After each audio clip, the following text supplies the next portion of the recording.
السلام عليكم ورحمة الله تعالى وبركاته কেমন আছেন আপনারা সবাই الحمد لله نحمده ونستعينه ونستغفره ونؤمن به ونتوكل عليه ونعوذ بالله من شرور أنفسنا ومن سيئات أعمالنا من يهد الله فلن تجد له وليا مرشدا ونشهد أن لا إله إلا الله وحده لا شريك له ونشهد أن سيدنا وسندنا وحبيبنا ومولانا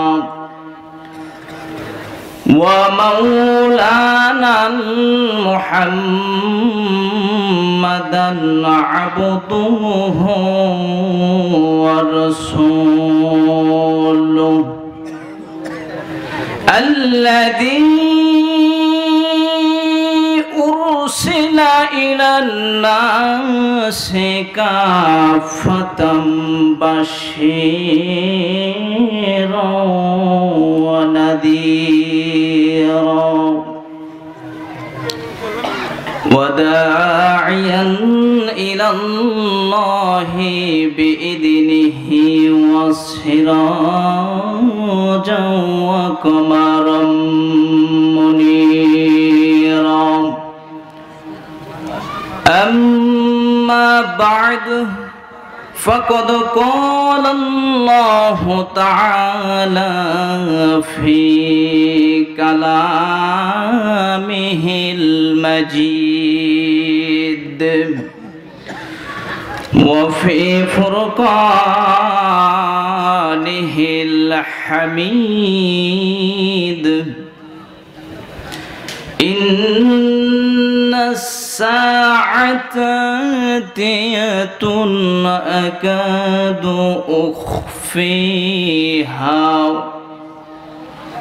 لتجزى كل نفس بما تسعى وقال رسول الله صلى الله عليه وسلم اغتنم خمسا قبل خمس شبابك قبل حرمك وصحتك قبل سقمك وغناك قبل فقرك وفراغك قبل شغلك وحياتك قبل موتك أو كما قال عليه الصلاة والسلام وقال تعالى في شان حبيبه ومحبوبه ومعشوقه مخبرا وآمرا إن الله وملائكته يصلون على النبي يا أيها الذين آمنوا صلوا عليه وسلموا تسليما اللهم صل على محمد وعلى آل محمد كما صليت على إبراهيم وعلى آل إبراهيم إنك حميد مجيد اللهم بارك على محمد وعلى آل محمد كما باركت على إبراهيم وعلى آل إبراهيم إنك حميد مجيد نور عرفان محبت دل میں بر دونوں عالم سے ہمیں کر بے خبر جلات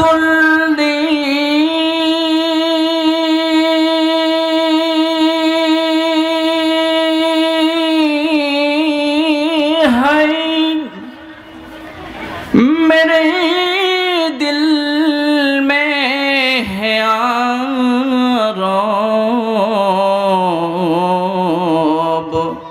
जलन की दवा अब पिला दे खुदाया सारे दुनिया तैकिया में मिसले दू देखा नहीं तेरे मानंद खूबसूरत चांद भी होता नहीं बलगल उला बिकमालिही कशफत दुजा बिजमालिही हसनत जमीउ खिसालिही सल्लु अलैहि व आलिहि হাজারো ব্যথা বেদনার পড়ে ফিরে আসনি তুমি আপন ঘরে দিনের আলো তুমি ছড়িয়ে দিতে চলে গেলে মদিনায় মক্কা ছেড়ে হে রাসূল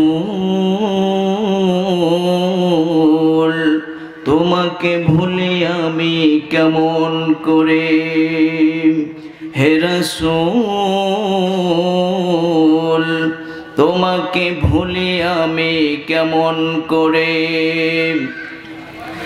খেনা খেয়ে দিন প্রচারের কাজে নিজেকে দিয়ে বিলিয়ে তাই ফেরে কাফেরেরা চিনল না আলো দুষ্ট ছেলেদের পিছু দিল লেলিয়ে আঘাতে আঘাতে ক্ষত বিক্ষত হয়ে সারা শরীর থেকে রক্ত ঝরে হে রাসূল তোমাকে ভুলি আমি কেমন করে হাজারো মিল সাজারো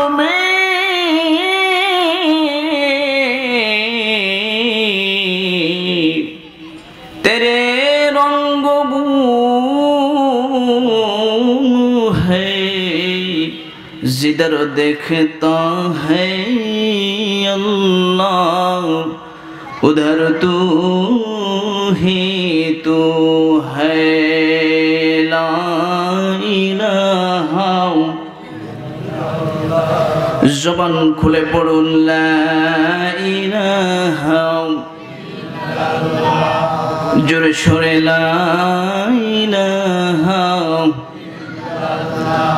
আছিয়া খেলে প্রেমে খেলা ফেরাউন দেয় তার কত জ্বালা আসিয়া খেলে প্রেমের খেলা ফেরাউন দেয় তার কত জ্বালা আরশ থেকে আল্লাহ বলেন আরশ থেকে আল্লাহ বলেন খুলে দাও বেহেশতেরি তালা লা ইলাহা ইল্লাল্লাহ জবান খুলে পড়ুন লা ইলাহা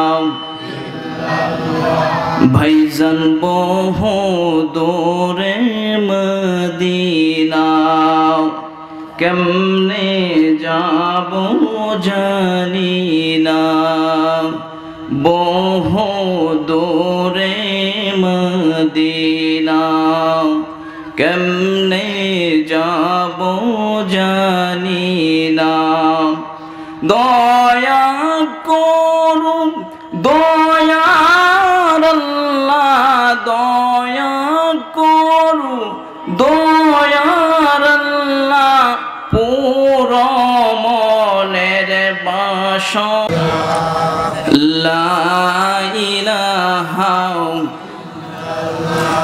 লা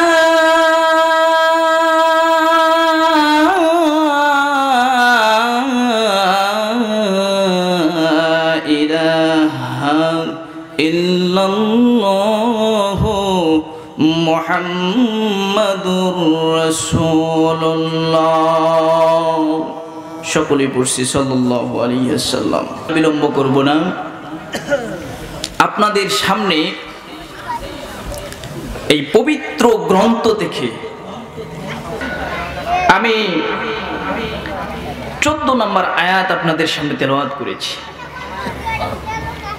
আমি সর্বপ্রথম আয়াতের তরজমা করব এরপর ব্যাখ্যা বিশ্লেষণ করব এরপর ধীরে ধীরে তাফসীরের দিকে চলে যাব ইনশাআল্লাহ ওমা তৌফিক ইল্লা বিল্লাহ তার পূর্বে আমি আপনাদেরকে ছোট্ট একটা গল্প বলে শুরু করব ইনশাআল্লাহ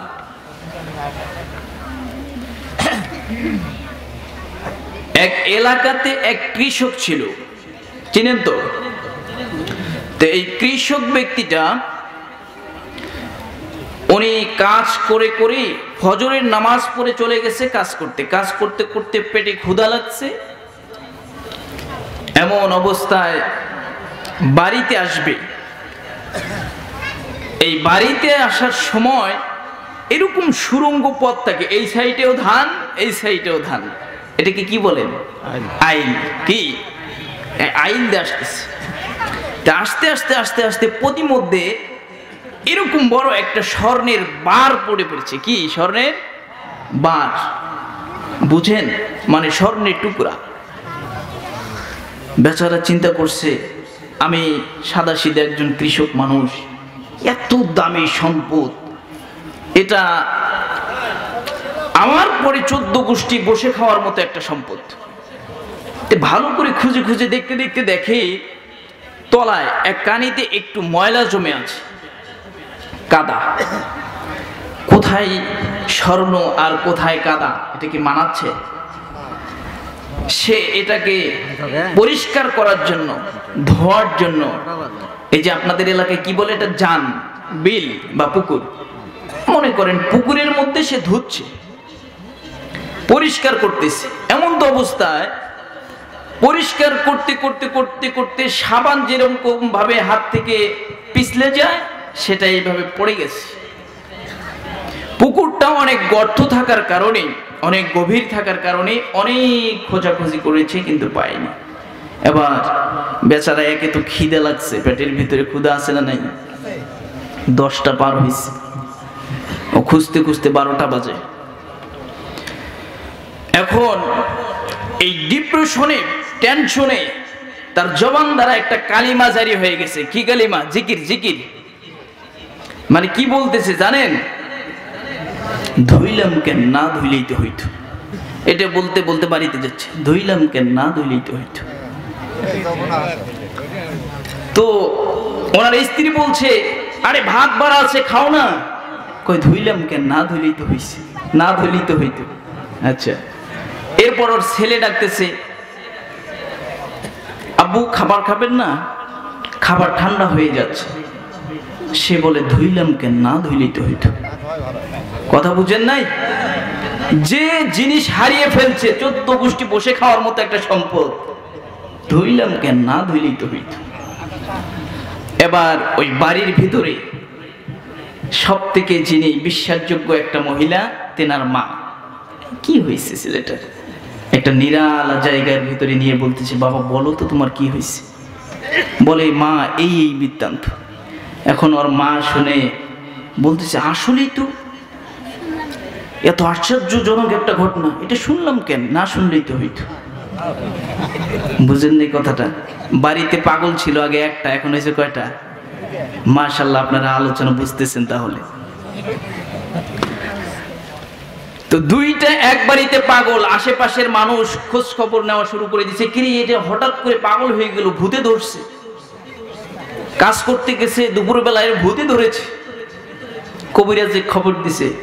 তো কবিরাজ বেচারা তো বাড়ি বাড়ি গেলে কিছু টাকার জন্যই যায়, নাকি বলে?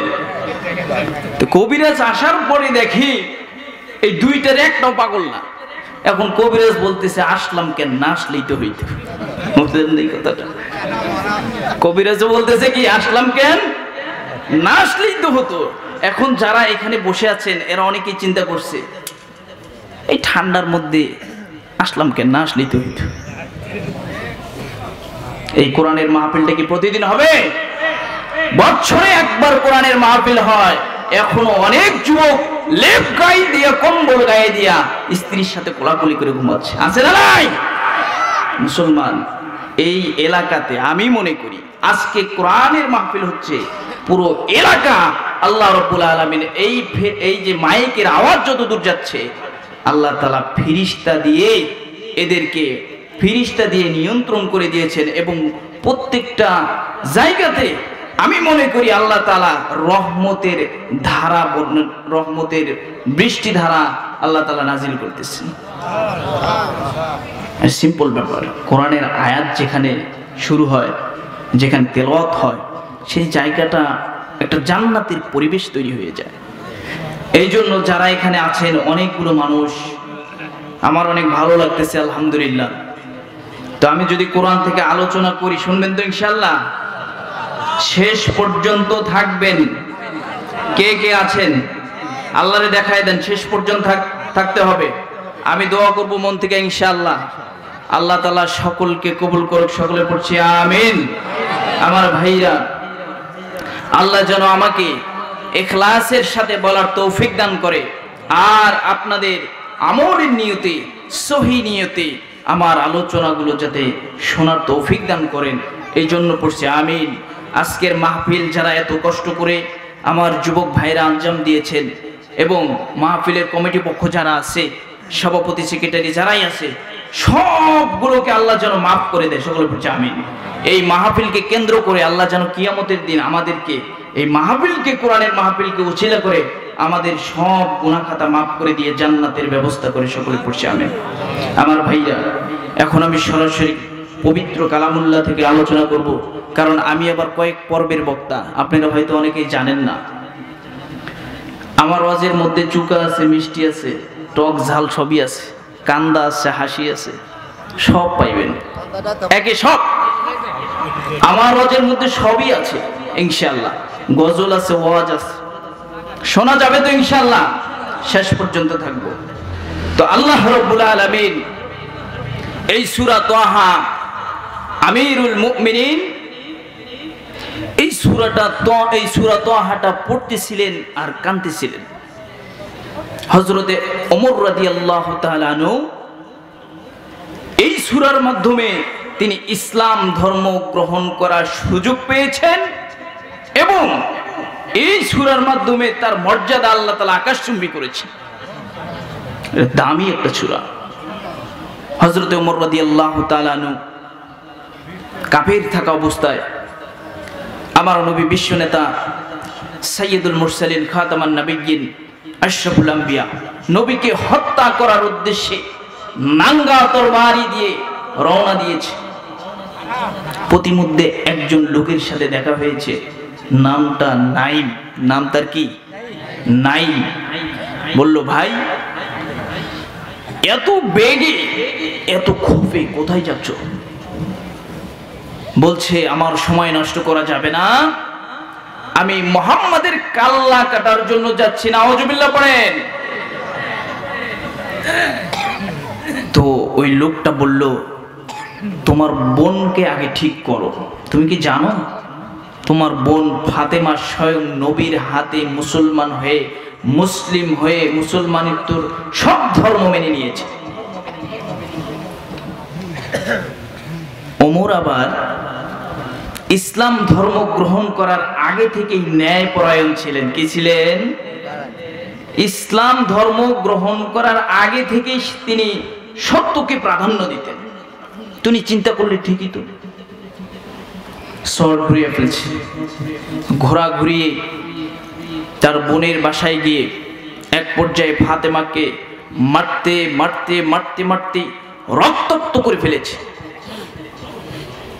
কিন্তু ফাতেমা বলতেছে, ভাই তুমি আর আমি কিন্তু একই বাবার সন্তান, ভুলে যেও না। তুমিও যে বাবার সন্তান, আমি একই বাবার সন্তান। তবে শুনে রাখো, এই আল্লাহর কোরআন তুমি যদি আমাকে মারতে মারতে শহীদ করে ফেলো, রক্তাক্ত করেছো, মারতে মারতে যদি আমাকে শহীদ করে ফেলো, তবুও আল্লাহর কোরআন আর ইসলাম থেকে পিছপা হওয়ার কোনো সুযোগ। এরকম ইমানের পাওয়ারের তেজ শুনে ওমর একটু থমকে গেলেন। এদিকে ওদিকে তাকিয়ে দেখেন, রেখের ভিতরে বা একটা তাকের উপরে এরকম একটা ছিন্নপত্র দেখা যায়। আগে আল্লাহ তাআলা যখন কোরআন নাজিল করতেন ওহীর মাধ্যমে, ফেরেশতারা মানে জিবরাইল আমিনের দ্বারা যখন কোরআনটা নাজিল হইতো, তো সাহাবায়ে কেরামরা এটা লিখে রাখতেন।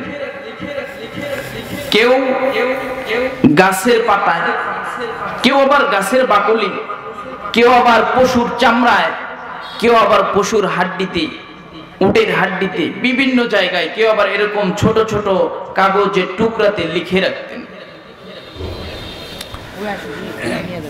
তো ওমরের চোখে এই কাগজটা পড়েছে হঠাৎ করে, বলতেছে, বোন আমি কি ওটা পড়তে পারি? ফাতেমা বলতেছে, ইন্নাহু লাকুরআনুন কারীম। মারহাবা বলেন। কোরআনটা হচ্ছে পবিত্র, সম্মানিত। এই কোরআনটা যদি তুমি স্পর্শ করতে চাও, এর পূর্বের শর্ত হলো তোমাকে আগে পবিত্রতা অর্জন করতে হবে। এটাকে যদি পড়তে চাও, এটাকে যদি স্পর্শ করতে চাও, তোমার সর্বপ্রথম যে কাজ, সেটাকে আগে তোমাকে আগে ওযু করে পবিত্রতা অর্জন করতে হবে। ওমরের মনের ভিতরে কৌতূহল বাজিয়ে দিয়েছেন কে? এবার ওমর যথারীতভাবে ওযু গোসল করে পবিত্রতা অর্জন করে তিনি সূরা তাহার 14 নম্বর আয়াত, তিনি সূরা তাহার 14 নম্বর আয়াত থেকে পড়া শুরু করেছেন। ইন্নানি আনাল্লাহু লা ইলাহা ইল্লা আনা ফা'বুদনি ওয়া আকিমুস সালাতি লিযিকরি। ফাতেমা বলেন, আমি তাকায় দেখি ওমরের চোখ দিয়ে ঝরঝর করে ঝর্ণার মতো পানি পড়তেছে। তিনি আর দেরি করা যাবে না, আমাকে এখনই বিশ্ব নবীর কাছে নিয়ে চলো। যেই নাঙ্গা তরবারি দিয়ে বিশ্ব নবীর গর্দান আমি কাটতে চাচ্ছিলাম, সেই নাঙ্গা তরবারি আমি বিশ্ব নবীর পায়ের তলে সঁপে দিতে চাই এবং ইসলাম ধর্ম গ্রহণ করে চিরতরে মুসলিমের খাতায় নাম লেখাইতে চাই। সুবহানাল্লাহ। আমার ভাইরা, আবার এই সূরা কিয়ামতের দিন আল্লাহ তাআলা এরকম একটা সমাবেশ করবেন, এরকম একটা মাহফিলের ব্যবস্থা করবেন। সেই মাহফিলে আল্লাহ তাআলা কিয়ামতের দিন যখন ঘোষণা করবেন, ফারিকুন ফিল জান্নাতি ওয়া ফারিকুন ফিস সাইর।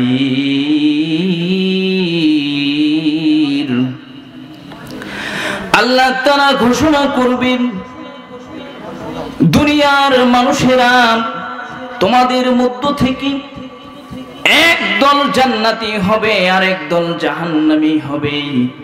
ফারিকুন ফিল জান্নাতি ওয়া ফারিকুন ফিস সাইর। জাহান্নামীদের জাহান্নামের ভিতরে দেওয়ার পর আল্লাহ রাব্বুল আলামিন জান্নাতীদেরকে বিভিন্ন নাজ নিয়ামত দিয়ে ভরপুর করে দিবেন। এই নাজ নিয়ামত দিয়ে ভরপুর করে দেওয়ার পর আল্লাহ রাব্বুল আলামিন বলবেন, আজকে তোমাদের সামনে একটা মাহফিল হবে, যেই মাহফিলের সভাপতি আমি স্বয়ং আল্লাহ। সুবহানাল্লাহ পড়েন। এবং আজকের মাহফিলের প্রধান চিফ গেস্ট আমার বিশ্ব নেতা জনাবে মুহাম্মদুর রাসূলুল্লাহ। সকলেই পড়ছি সাল্লাল্লাহু আলাইহি ওয়াসাল্লাম। আর আজকের মাহফিলের যিনি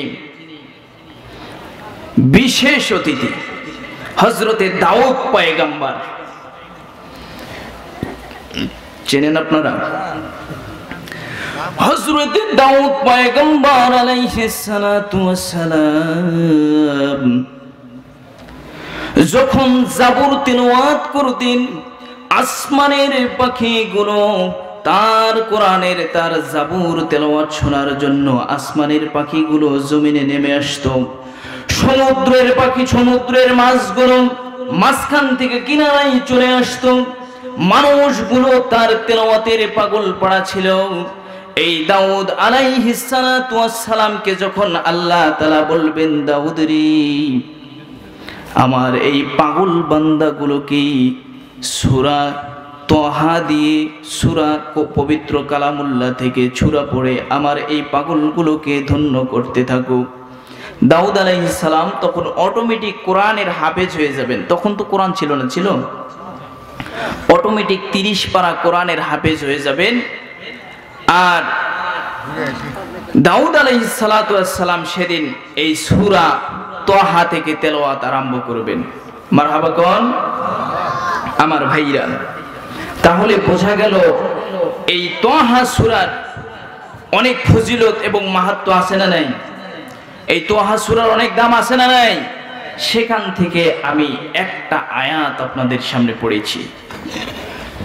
আমার ভাইরা, এই আয়াতের ভিতরে আল্লাহ রাব্বুল আলামিন কি বলেছেন, বান্দাদেরকে কি বুঝাতে চাচ্ছেন, ইনশাআল্লাহ আজিজ আল্লাহ যদি আমাকে তৌফিক দেয় আমি আপনাদেরকে যথাযথভাবে তাফসীর করে শুনিয়ে দেব ইনশাআল্লাহ।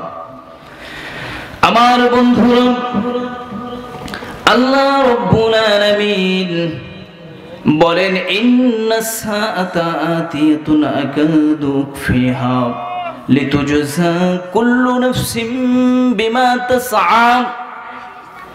আল্লাহ রাব্বুল আলামিন বলেন, ইন্না মানে নিশ্চয়ই, সাআতুন মানে কিয়ামত।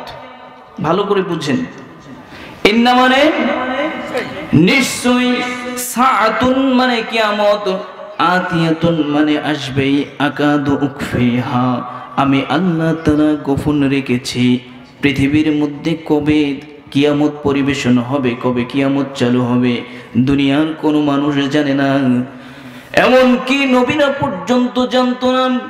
আমার ভাইরা, আল্লাহ তাআলা বলেন এই জন্যই গোপন করেছে, লিতুজজা কুল্লু নাফসিন বিমা তাসআ, যাতে করে কিয়ামতের দিন আমি সমস্ত নফসকে, সমস্ত মানুষগুলোর রূহকে এর প্রতিদান যথাযথভাবে দিতে পারি। নবীজি বলেন, নবীজি বিশ্লেষণ করে বুঝাই দিলেন, এই সূরা তহার মধ্যে আল্লাহ তাআলা শুধুমাত্র ওই কিয়ামতের কথাই বলে নাই। আল্লাহ রাব্বুল আলামিন সূরা তহার মধ্যে পৃথিবী ধ্বংস হবে এই কথা বলেই ক্ষান্ত করে নাই। কিয়ামত মানে হলো পৃথিবী ধ্বংস হওয়া। শুধুমাত্র এটাই নয়, কিয়ামতের আরেকটা অর্থ হলো মান মাতা ফাকাদ কামাত কিয়ামাতুহু, কিয়ামতের আরেকটা অর্থ হলো মৃত্যু। কি আরেকটা অর্থ? কি মৃত্যু।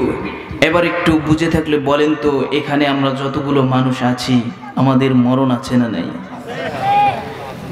কেউ বেঁচে থাকবে চিরস্থায়ীভাবে, মরবে না এরকম কেউ কি আছে? কেউ আছে? সবাই মরবে। কি আশ্চর্য ব্যাপার, তাই না? সবাই মারা যায়।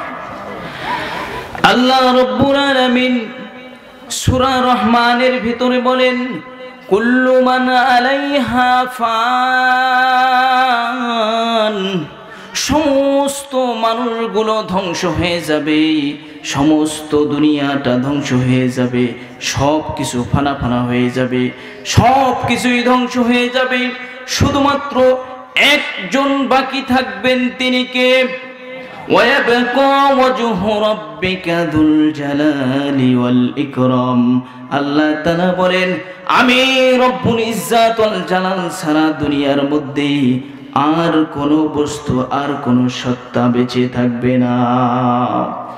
আল্লাহ রব্বুল আলামিন একদিন আজরাইল আলাইহিস সালাতু ওয়াস সালামকে ডাক দিয়ে বলবেন, আজরাইল, দুনিয়ার মধ্যে আর কে কে বেঁচে আছে রে আজরাইল? আল্লাহ তাআলার কথা শুনে আজরাইল বলবে, আল্লাহ তাআলা তামাম দুনিয়ার ভিতরে যতগুলো মানুষ ছিল সব মানুষের রূহ আমি কবজ করে ফেলেছি, যতগুলো ইনসান ছিল, যতগুলো জিন ছিল সব জিন্নাতদের জান আমি কবজ করে ফেলেছি, যতগুলো পশু পক্ষী ছিল সবগুলো পশু পক্ষীর জান পর্যন্ত কবজ করে ফেলেছি। এমনকি দুনিয়ার মধ্যে একটা পিপিলিকাও আর বেঁচে নাই। আল্লাহ রাব্বুল আলামিন শুধুমাত্র আমরা চারজন বেঁচে আছি।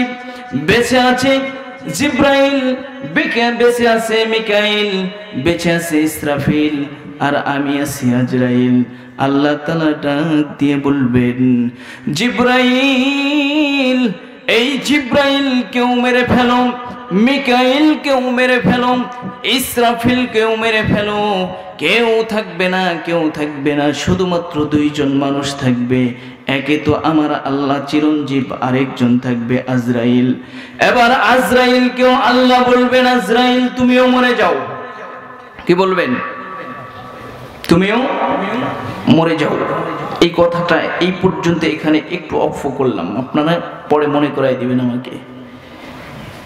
এই চারজন পৃথিবীর মধ্যে ফেরেশতা আছে সব থেকে বড় বড়। কয়জন? চারজন ফেরেশতা পৃথিবীর মধ্যে সব থেকে বড় আল্লাহ তাআলা সৃষ্টি করেছেন। একজন জিব্রাইল, আরেকজন বলেন মিকাইল, আরেকজন ইসরাফিল, আরেকজন আজরাইল। এই চারজন ফেরেশতা এত বড় বড়, আল্লাহু আকবার। একজন ফেরেশতা গোটা তামাম দুনিয়া এবং আসমানের থেকেও বড়। হযরত জিব্রাইল আমিনের 600 নূরের পাখা আল্লাহ রাব্বুল আলামিন দান করেছেন।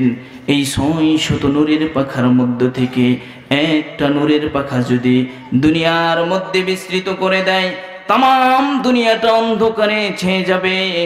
আর আজরাইল আলাইহিস সালাতু ওয়াস সালামের দেহটা এত বড়, গোটা আটলান্টিক মহাসাগরের পানি যদি তার মাথার ভিতরে ছেড়ে দেওয়া হয়, পা অবধি পানি আসবে না। বুঝতে পারলেন কত বড়?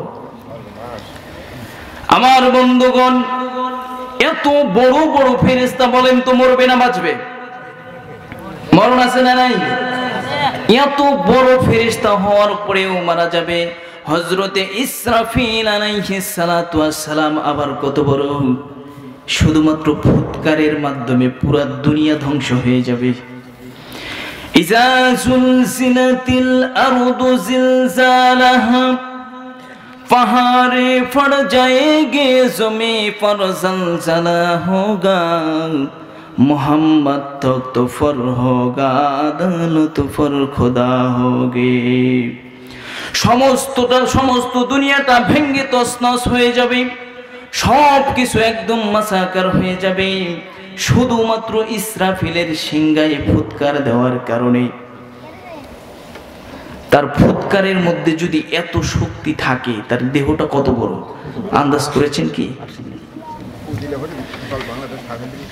তার ফুৎকারের ভিতরে যদি এত শক্তি থাকে, তাহলে তার দেহের ভিতরে কত পরিমাণ শক্তি আছে। আল্লাহু আকবার।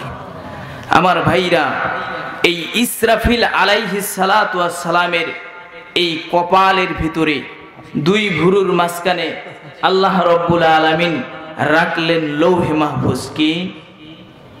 কি রাখছেন? লৌহে মাহফুজ। জানেন আপনারা? চিনছেন? নাম শুনেননি লৌহে মাহফুজের? কোরআনের মধ্যে নাম আছে না নাই? এই লৌহে মাহফুজটা এত বড় আর এত বড়, গোটা আসমান এবং জমিন, আসমানের এক পার্শ্ব থেকে অপর পার্শ্ব যত বড়, লৌহে মাহফুজটা ঠিক তত বড়।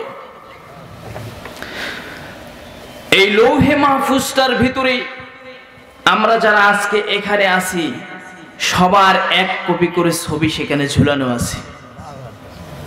সবাই এক কপি করে ছবি সেখানে ঝুলানো আছে।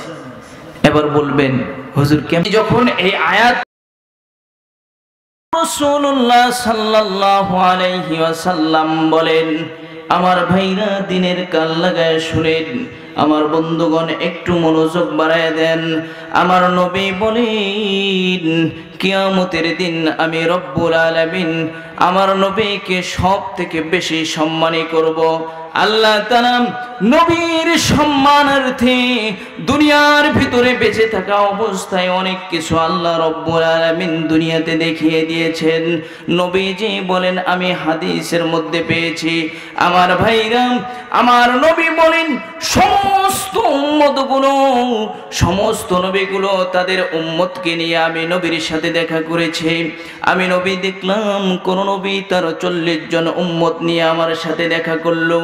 আমি নবী দেখলাম কোন নবী তার 20 জন উম্মত নিয়ে আমি নবীর সাথে দেখা করেছে। কোন নবী 10 জন, কোন নবী 5 জন, কোন নবী 4 জন, কোন নবী 3 জন, কোন নবী 2 জন, কোন নবী 1 জন, কোন নবী 9 জন উম্মতি নাই। আমার ভাইরা, আল্লাহর নবী বিশ্বনবী জনাবে মুহাম্মদুর রাসূলুল্লাহ সাল্লাল্লাহু আলাইহি ওয়াসাল্লাম বলেন, আমি হঠাৎ করে তাকায় দেখি কোথায় থেকে যেন একদল মানুষ 40,000 উম্মত নিয়া কোথায় থেকে যেন একদল মানুষ আসতেছে, পুরা 40,000 উম্মত নিয়ে একটা নবী আসতেছে। আমার চেহারাটা মলিন হয়ে গেল।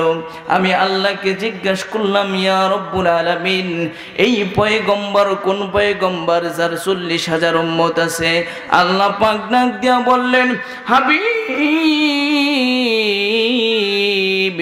এই পয়গম্বরটা হচ্ছে আমার জলিলুল কদর, আমার জলিলুল কদর আম্বিয়া হযরতে মূসা আলাইহিস সালাম।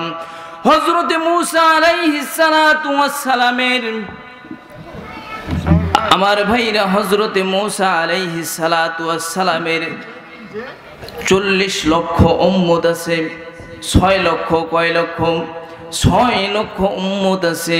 এই মূসা আলাইহিস সালাতু ওয়াস সালামের 6 লক্ষ উম্মত দেখি আমার নবীর চেহারা মোবারকটা একটু ঘেমে গেছে, আমার নবীর চেহারা মোবারকটা একটু বিকৃতি হয়ে গেছে। ডাক দিয়া বলেন, রব্বুল আলামিন, এতগুলো উম্মত তো আমার নাই। আসলেই আমার আল্লাহ তাআলা আমার নবীকে সারপ্রাইজ করার জন্যই এটা করেছেন। ভাই একটু সাউন্ড কমাইতে হবে, একটু কমাই দাও, একটু কমাই দাও। হ্যাঁ, কথা বল।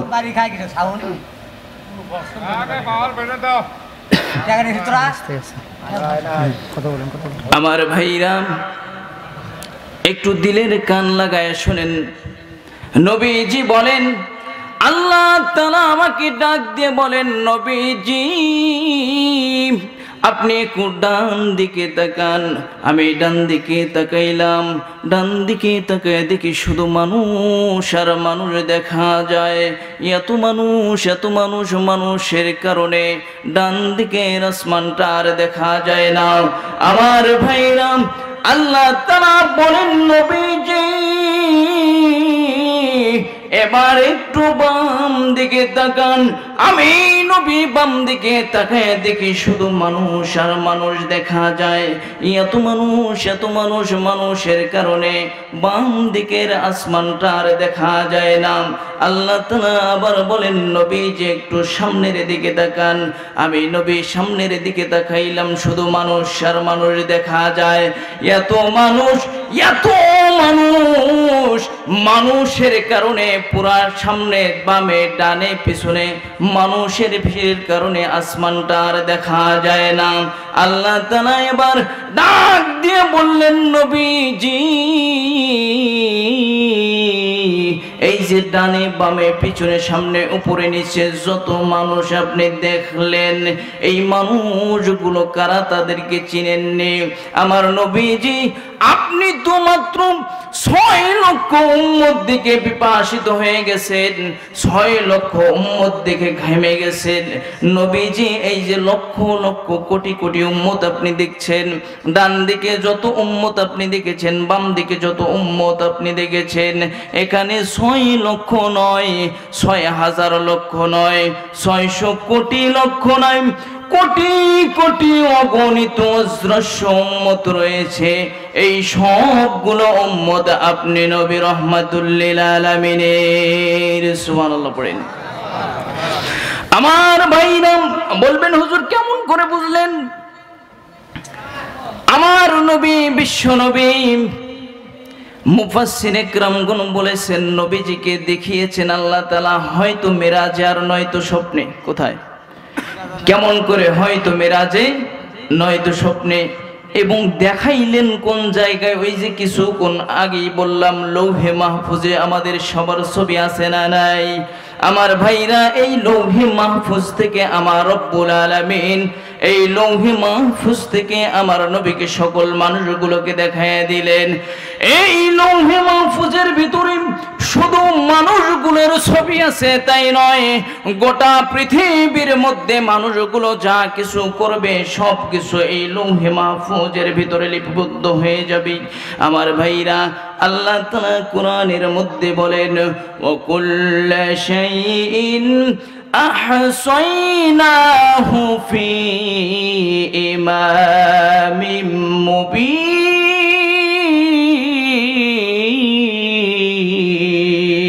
জোরে বলেন আল্লাহু আকবার। তামাম দুনিয়ার ভিতরে যতগুলো মানুষ আছে, এই মানুষগুলো যা কিছু করবে সবগুলো লৌহে মাহফুজের ভিতরে আমার রব্বুল আলামিন লিপিবদ্ধ করে দিবেন। আমার ভাইরাম নবীজি বলেন, শুধু তাই নয়, আসমান থেকে আমার ভাইরা জমিনের উপরে যদি কোনো গাছের পাতাও যদি মাটিতে ঝরে পড়ে, এই গাছের পাতাটা অবধি লেখা হয়ে যায় লৌহে মাহফুজের ভিতরে। এবার বলেন তো দেখি, লৌহে মাহফুজটা ছোট না বড়? কত বড়? লৌহে মাহফুজটা অনেক বড়। আমার ভাইরা এই লৌহে মাহফুজের ভিতরে আল্লাহ রাব্বুল আলামিন আবার রাখলেন পবিত্র কালাম। জোরে বলতে হবে কি? পবিত্র কালামুল্লাহ কোরআন শরীফ। আমার ভাইরা এই পবিত্র কালামুল্লাহ লৌহে মাহফুজের ভিতরে রাখছে। বলেন তো দেখি, কোরআন শরীফের ভিতরে লৌহে মাহফুজের কথা বর্ণনা করা আছে না নাই? বাল হুয়া কুরআনুম মাজিদুন ফি লাওহিম মাহফুজ।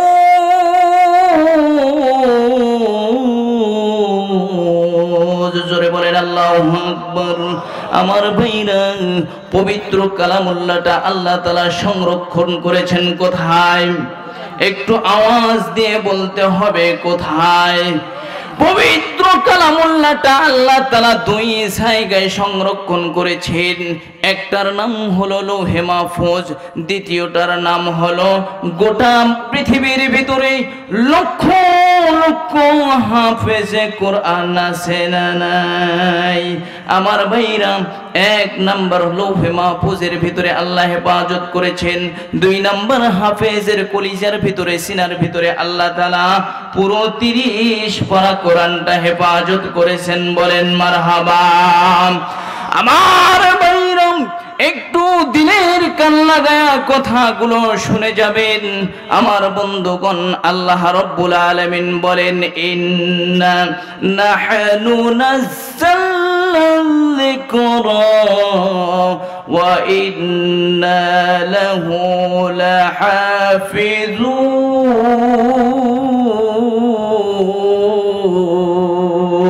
আল্লাহু আকবার বলেন। আল্লাহ রাব্বুল আলামিন বলেন, तमाम दुनियाबासीरा এই মানুষেরা শুনে রাখ, ভালো করে শুনে রাখ, কান খুলে শুনে নাও। এই পবিত্র কালামুল্লাহটা আমি রব্বুল আলামিন নাজিল করেছি। এই কালামুল্লাহটা আমি রব্বুল আলামিনের কালাম। तमाम দুনিয়ার ভিতরে সব কিছু মাখলুক, কিন্তু আমি রব্বুল আলামিনের এই একটাই কালাম আছে যেটা গায়রে মাখলুক। আমি রব্বুল আলামিন এই কালামের কতটা পাওয়ার দিছি জানোনি? আমার রব্বুল আলামিন বলেন, ইন্না নাহনু নাযালনা যিকরা ওয়া ইন্না লাহু লাহাফিজুন। বান্দারে আমার আল্লাহ বুঝাইতে চায়, এরে বান্দা, কালাম আমার হেফাজত করব আমি। কথা কোন? এই পবিত্র কালামটা আমার হেফাজত করার দায়িত্বটাও আমার। দুনিয়ার মধ্যে তোমরা সকলেই মিলে যদি এই পবিত্র প্রিন্ট করা কোরআনকে, কাগজের কোরআনটাকে যদি পুড়িয়ে ফেলো, তবুও আমি রব্বুল আলামিনের কোরআন দুনিয়া থেকে মিশানো সম্ভব হবে না। কথা বলেন ঠিক কিনা? तमाम দুনিয়ার মানুষ যদি এক জায়গায় হয়, এটারে পড়ে এটারে মিটিয়ে দেওয়া সম্ভব। সব নাস্তিক, মুরতাদ, হিন্দু যত বিধর্মী আছে, এরা সবগুলো যদি মিলে আল্লাহর পবিত্র কোরআনকে যদি দুনিয়া থেকে মিটিয়ে দেওয়ার কোনো চিন্তাধারা করে, রব্বুল আলামিন বলেন, তোরা মৃত্যু হয়ে যাবে, তোদের সকলের ধ্বংস হয়ে যাবে, কোরআনকে তোরা ধ্বংস করতে পারবি না। কথা কোন ঠিক কিনা? আমার ভাইরা, কোরআন হেফাজত করেছেন কে? আল্লাহ।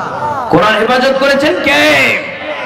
আমার বন্ধুগণ, কারণ হলো আল্লাহ রাব্বুল আলামিন বলেন, এই প্রিন্ট করা কোরআন তোমরা এটাকে পুড়িয়ে দিয়ে, তোমরা এটাকে জ্বালিয়ে দিয়ে, তোমরা কি মনে করেছো যে তোমরা আমার কাছে আসবে না?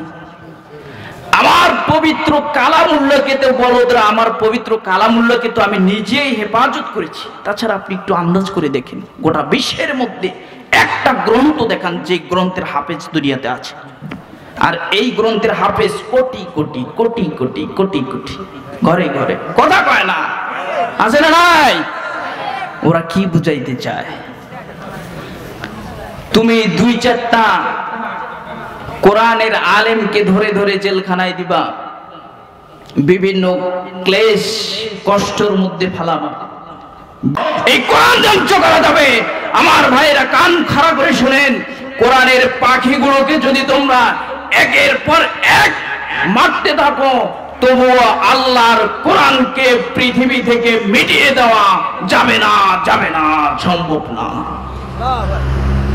আমার বন্ধুগণ, পৃথিবীর মধ্যে একটা মাত্র গ্রন্থ, বলেন তো, এই আপনাদের সোনাতলা থানার ভিতরে হুজুর কি একটা দুইটা? লক্ষ লক্ষ কোরআনের হাফেজ আছে না নাই? লক্ষ লক্ষ আলেম আছে না নাই? এই লক্ষ লক্ষ উলামা ইকরামের মধ্যে কিন্তু সবাই কোরআনের হক কথা বলে? সবাই কোরআনের হক কথা বলে? সবাই বলে না। গুটি কয়েকজন উলামা ইকরাম কোরআনের বিপ্লব করেন। কথা বলেন, কোরআনের হক কতগুলো বলে। নাস্তিকরা চিন্তা করেছে, এদেরকে যদি ঘাড় মটকায় দেওয়া যায়, ইসলামকে শীঘ্রই মাটির তলে নামানো যাবে, কোরআনকে আল্লাহর দুনিয়া থেকে নিস্তেজ করা যাবে, কোরআনকে আল্লাহর দুনিয়া থেকে নিবাদ করা সম্ভব। এই জন্য আলেম ওলামাকে তারা মিথ্যা মামলা দিয়ে, মিথ্যা অভিযোগ দিয়ে জেলখানার খালি টানাচ্ছে। কথা বলেন ঠিক কিনা? আমার ভাইরা, এই জন্য আমি মাঝে মধ্যেই বলি, এক বনের ভিতরে ছিল এক বুড়া বাঘ। কি বাঘ? বুড়া। আরেকজন ছিল শিয়াল। শিয়াল তো পণ্ডিত মানুষ, জানেন না? এই বাঘ বলতেছে, শিয়াল অনেক দিন থেকে তাজা শিকার খাই না, বুড়া হয়ে গেছি, যাও একটা শিকার ধরে নিয়ে আসো, একটা টাটকা গাদা খাবো। বুঝেননি? শিয়াল বলতেছে, ব্যাপার না, করে দিব, কিন্তু শর্ত আছে একটা। কি শর্ত?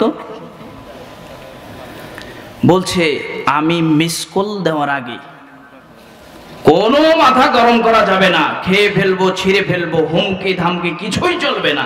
রাজি থাকলে এক চাপুন, না থাকলে। বুঝেন নাই?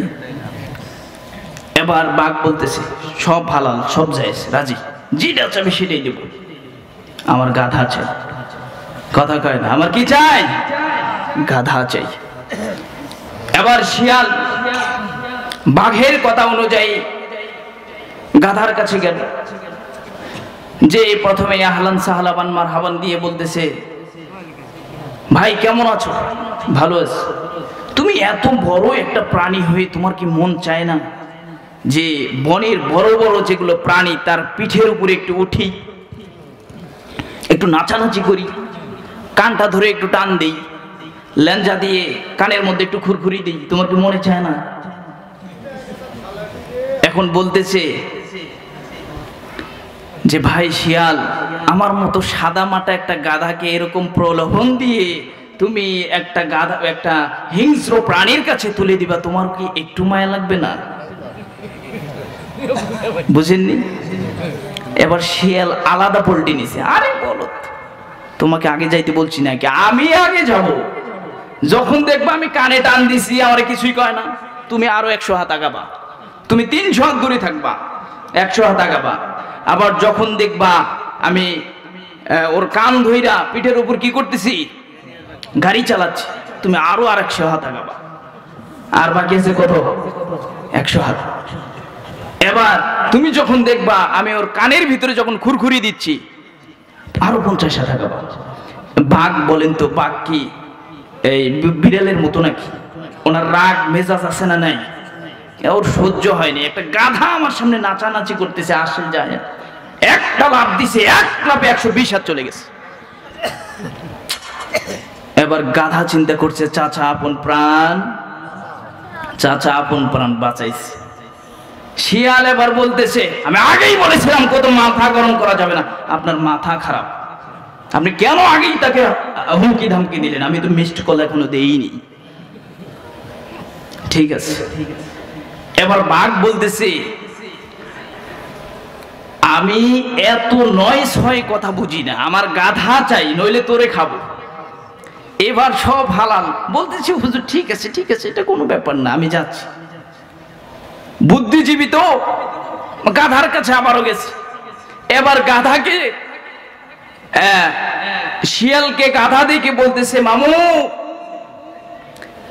টাকলা কিন্তু বেলতলা একবারই যায়, কানা কিন্তু লাঠি একবারই হারায়।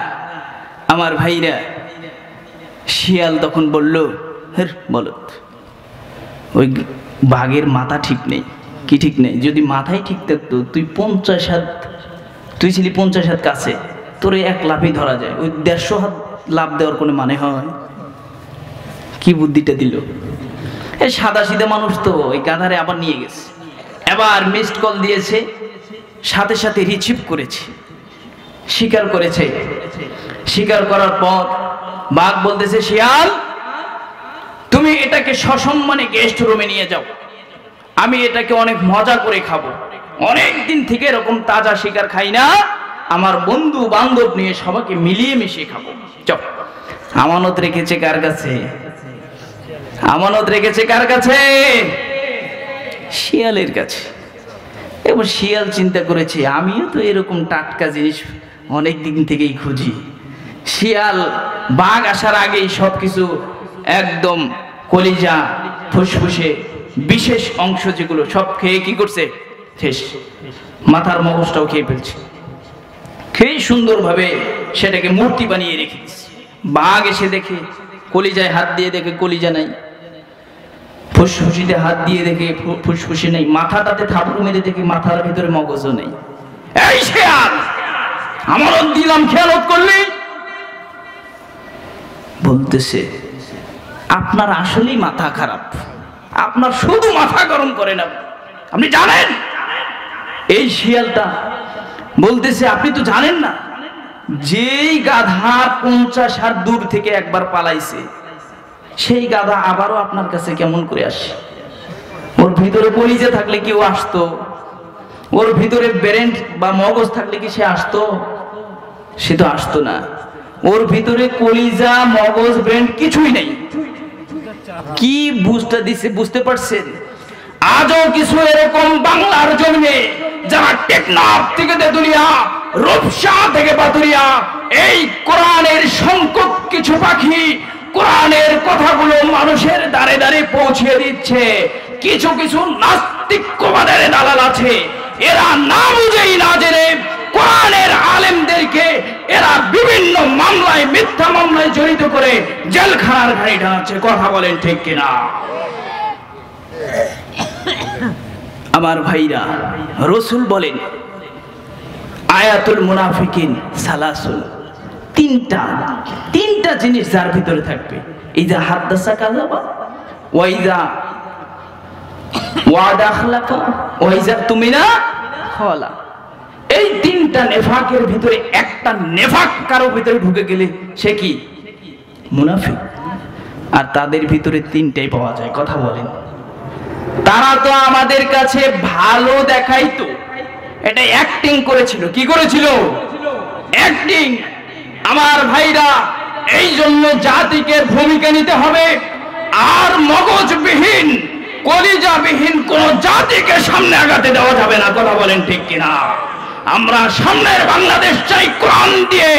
ইনশাআল্লাহ আগামীর বাংলাদেশ কোরআন দিয়ে পার্লামেন্টে আইন জারি হবে, কোরআনের আইন হুকুমত বাংলাদেশে চালু হবে। কে কে রাজি আছেন? দুইটা হাত তুলে আল্লাহরে দেখায় দেন। আল্লাহ তাআলা আপনাদেরকে কবুল করুক। সকলে পড়ে না আমিন। আমার বন্ধুগণ, আপনাদের কি খারাপ লাগতেছে? তাই খারাপ না লাগলে আপনাদের ভিতরে কোনো রসকস পাচ্ছি না।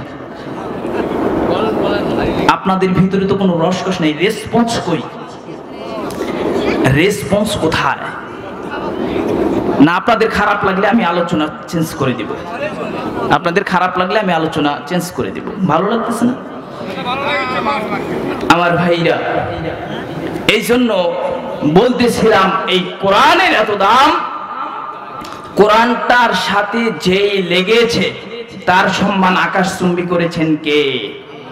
তার সম্মান আকাশচুম্বী করেছেন কে? জোরে বলেন মুসলমান। আমার বন্ধুগণ, কারণ হলো এই কোরআনটা এমন একটা গ্রন্থ, এই কোরআনটা যদি কেউ নিয়মিত 2 বেলা পড়তে পারে, রাসূল সাল্লাল্লাহু আলাইহি ওয়াসাল্লাম বলেন সূরা ওয়াকিয়া কেউ যদি নিয়মিত পড়ে, আল্লাহ রাব্বুল আলামিন তার অভাব অনটন সব দূর করে দিবেন। সুবহানাল্লাহ। 5 ওয়াক্ত নামাজের শেষে যারা আয়াতুল কুরসি পড়বে, আল্লাহ রাব্বুল আলামিন তাদের জাহান্নামের আগুন থেকে মুক্তি দান করবেন। বলেন সুবহানাল্লাহ। কোরআনের গ্রন্থের এই কোরআনটার দাম আছে না নাই? এই কোরআনটার হক কথা কিন্তু আবার সবাই বলে না। এই কোরআনের ফজিলতের কথাও আছে, হকের কথাও আছে, বিচারের কথাও আছে, সালিসের কথাও আছে, পরিবার নীতি আছে, রাজনীতি আছে। যত নীতিবাচক কোরআন সব কিছু এই কোরআনের মধ্যে আছে না নাই? রান্নাঘর থেকে পার্লামেন্ট পর্যন্ত কোরআন দিয়ে চলবে ইনশাআল্লাহ। আমার ভাইরা, আমার বন্ধুগণ, এই কোরআনটার সাথে যারা লেগেছিল যুগে যুগে, এই কোরআনটার সাথে যারা লেগেছিল যুগে যুগে, আল্লাহ রাব্বুল আলামিন তাদেরকে বিভিন্ন ক্লেশ করেছেন, বিভিন্ন কষ্ট দিয়েছেন, বিভিন্ন রকমের কষ্ট দিয়েছেন। একবার এই আপনাদের ভারতের দেওবন্দের এক আলেম মুহাদ্দিসে দেহলভী শাহ আব্দুল আজিজ রাহমাতুল্লাহি আলাইহি, তার জীবনীতে পড়লে ঘটনাটা পাবেন। তিনি একবার এই কোরআনটা চ্যালেঞ্জ করেছে এক ইহুদি যে তোমার কোরআনকে যদি আগুনে পুরাইতে পারো, তোমার কোরআন আর আমার বাইবেল এই দুইটা পুরা দেওয়া হবে আগুনের ভিতরে, যারটা পূর্বে তারটা মিথ্যা ধর্ম, আর যারটা পূর্বে না তারটা সত্য ধর্ম। কারণ খ্রিস্টান বেটা একটা অকাম করেছে, কি করেছে জানেন? একটা বাটপারি করেছে প্রত্যেকটা পেজের, যেটাতে আর আগুন লাগবে না, তারপরে চ্যালেঞ্জ করেছে। তো শাহ আব্দুল আজিজ রহমাতুল্লাহি আলাইহি বোঝার পর বলতেছেন, বেটা তোমার ভিতরে যদি সৎ সাহস থাকে তুমি আগুনে লাফ দিবা, আমিও আগুনে লাফ দিব। যার পশম পুরাবে তার ধর্ম হবে মিথ্যা, আর যার পশম আগুনে পুরবে না তার ধর্মই হবে সত্য। কথা বলেন ঠিক কিনা? সাহস থাকলে এবার আসো, এবার একটু বুঝে থাকলে বলেন তো, যুগে যুগে রব্বুল আলামিন এরকম কোরআনের পাখিদেরকে আল্লাহ রব্বুল আলামিন আগুন থেকে রক্ষা করেছেন কি করেন নাই? আমার ভাইয়া, আমার বন্ধুরা একটু খেয়াল করে দিলের কান লাগায়া শুনেন।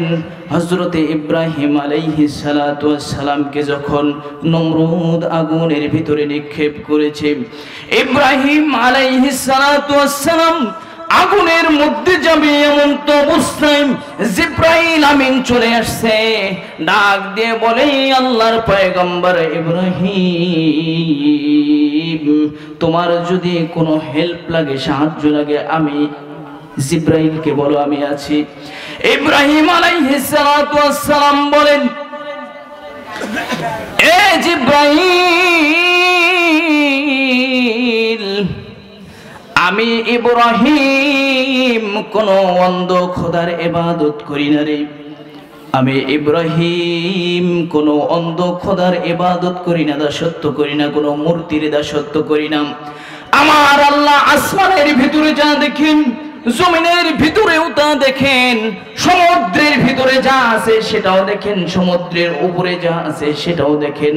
অন্ধকারাচ্ছন্ন একদম ঘন কালো রাত্রিতে পিপিলিকার চলাফেরা, হাঁটার সাউন্ড সবকিছু দেখেন কে? আমার ভাইরা, ইব্রাহিম আলাইহিস সালাম বলেন, ওয়াল্লাযীনা আমানু আশাদ্দু হুব্বান লিল্লাহ, আমি ইব্রাহিমের তো একটাই জীবন, এরকম জীবন যদি রব্বুল আলামিন আমি ইব্রাহিমকে 1000টা দান করে, আমি রব্বুল আলামিন যদি এরকম 1000 জীবন দান করে, আমি ইব্রাহিম 1000 জীবন এরকম আগুনের মধ্যে পড়তে রাজি আছি, তবুও আল্লাহর কাছে ছাড়া দ্বিতীয় কারো কাছে মাথা নত করতে, সাহায্য চাইতে রাজি নাই। আমার বন্ধুগণ, আল্লাহ রব্বুল আলামিনের দরবারে জোশ মেরে গেছি। আল্লাহ রব্বুল আলামিন বলেন, ইয়া নারু কুনি বারদান ওয়া সালামান আলা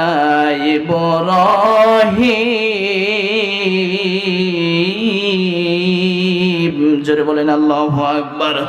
আগুন রে, এই আগুন আমার ইব্রাহিমের একটা পশম পুরানো যাবে না।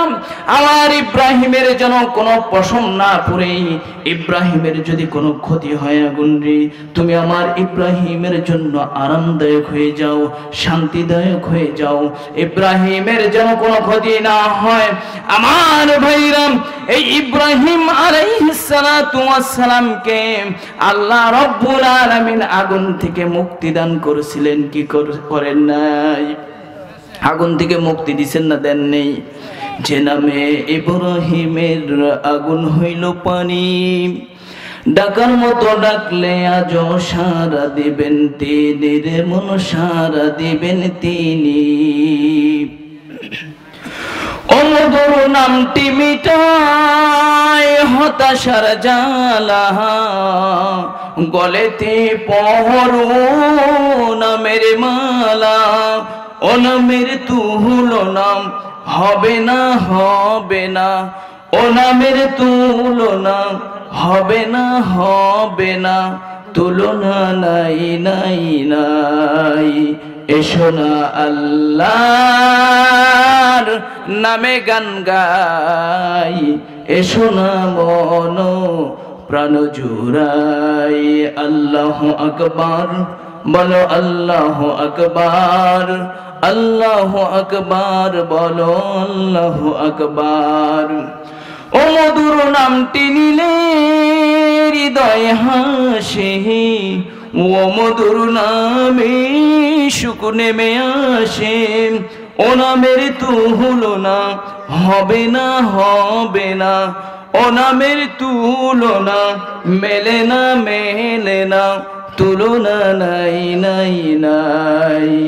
এসো না আল্লাহর নামে গান গাই, এসো না মন প্রাণ জুড়াই। আল্লাহু আকবার, বলেন আল্লাহু আকবার, আল্লাহু আকবার, বলেন আল্লাহু আকবার।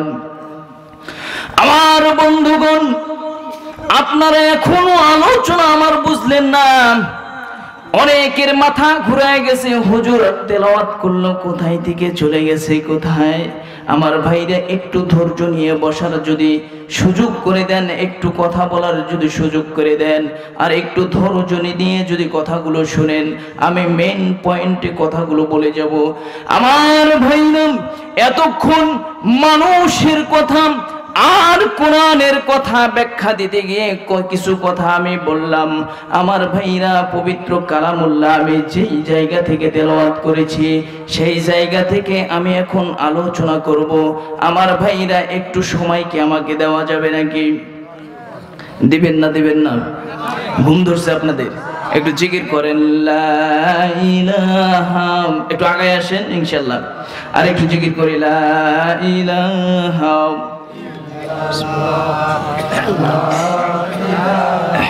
চেঞ্জ করে দিন, ঠান্ডা হয়ে গেছে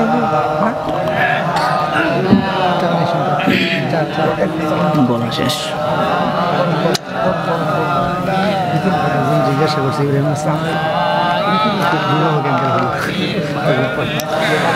লা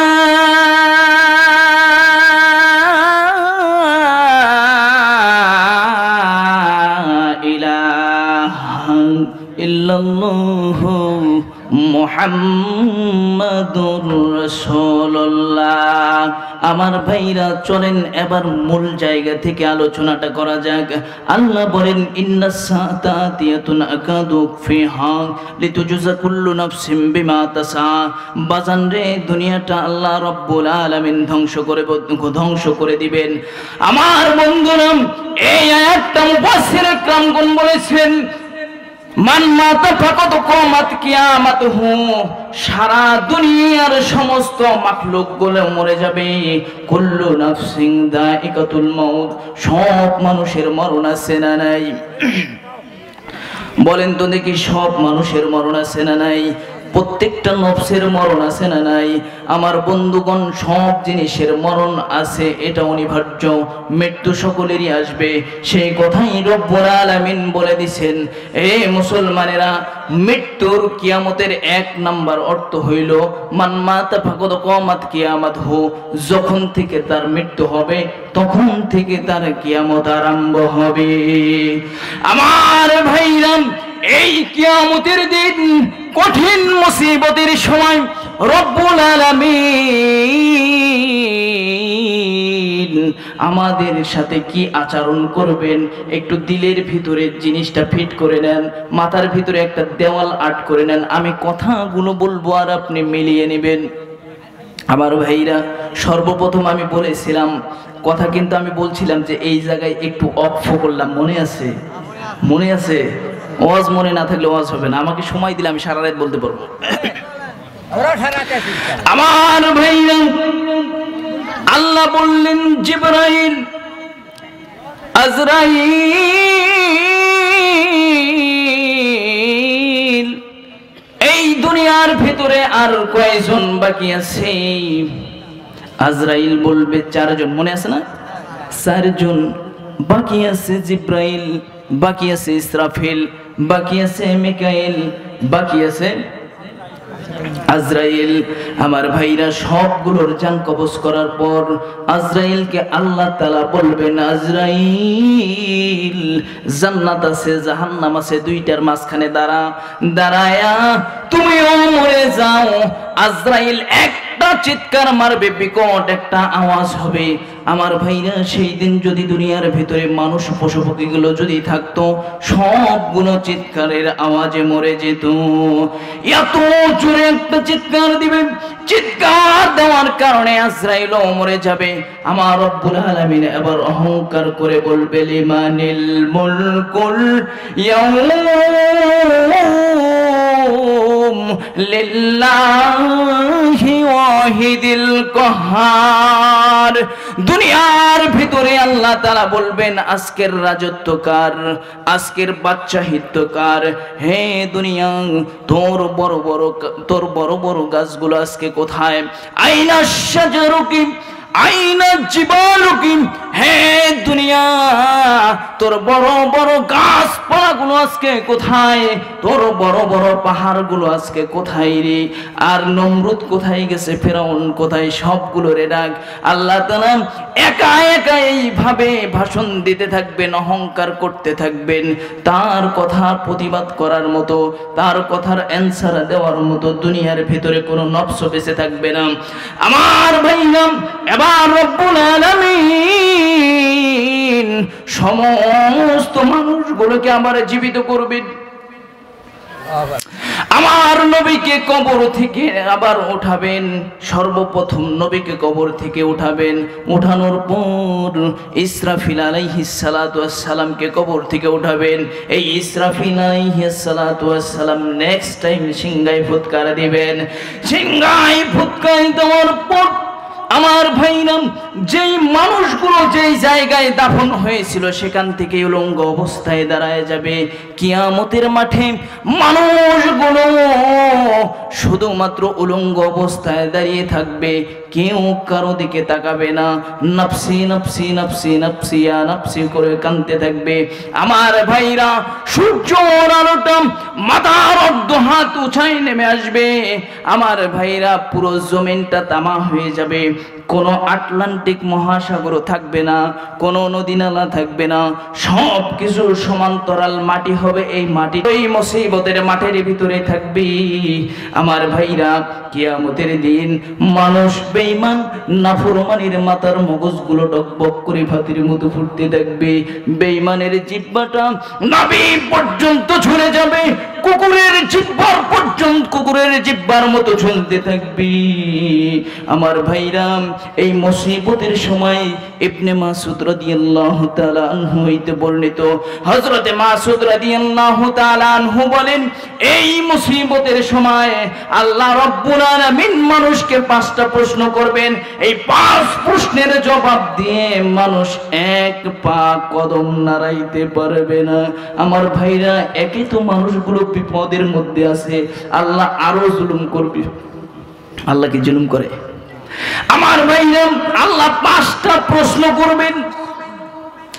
এই 5টা প্রশ্নের মধ্যে একটা প্রশ্ন হলো আনশাবাবিহি ফিমা হাবলাহু, তোমার যৌবন কোথায় কাটাইছো?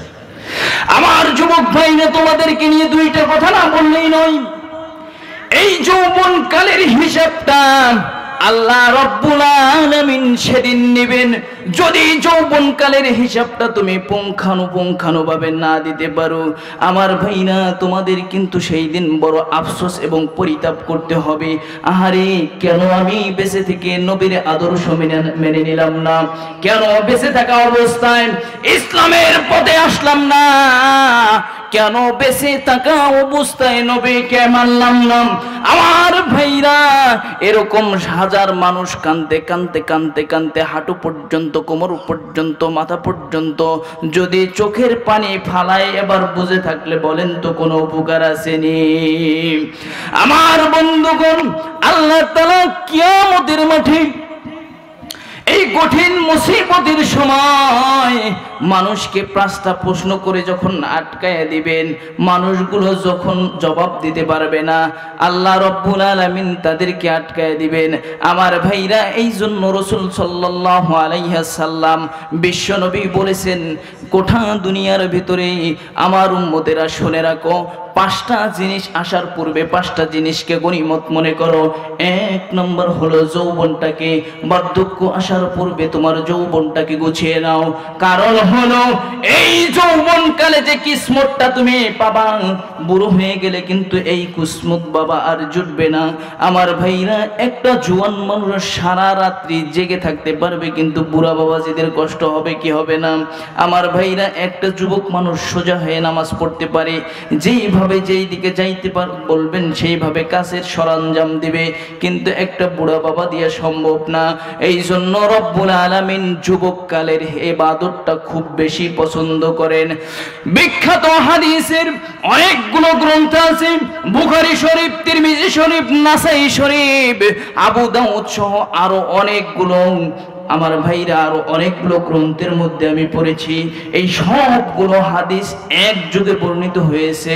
আল্লাহর নবী বলেছেন, কিয়ামতের দিন আরশে আজিমের নিচে আল্লাহ রাব্বুল আলামিন 7 শ্রেণীর মানুষকে ছায়া দান করবেন, যেই দিন মালিকের আরশে আজিম ছাড়া আর দ্বিতীয় কোনো ছায়া থাকবে না, গাছ থাকবে না, কোনো রকমের ছায়া থাকবে না। আমার ভাইরা, এরকম মুসিবতের সময় আল্লাহ রাব্বুল আলামিন স্বয়ং বান্দাদেরকে ছায়া দান করবেন। আল্লাহ রাব্বুল আলামিন তার আরশে আজিমের নিচে ছায়া দান করবেন।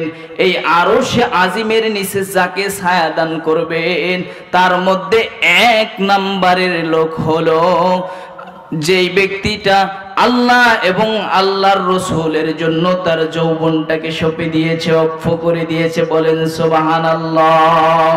ওয়াশাব্বুন নাশা ফি ইবাদাতিল্লাহ, ওয়াশাব্বুন নাশা ফি ইবাদাতিল্লাহ।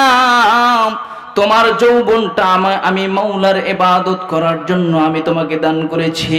তোমার যৌবনটা আমার জন্য অক্ষ করে দিবা, আমি এই জন্য দান করেছি।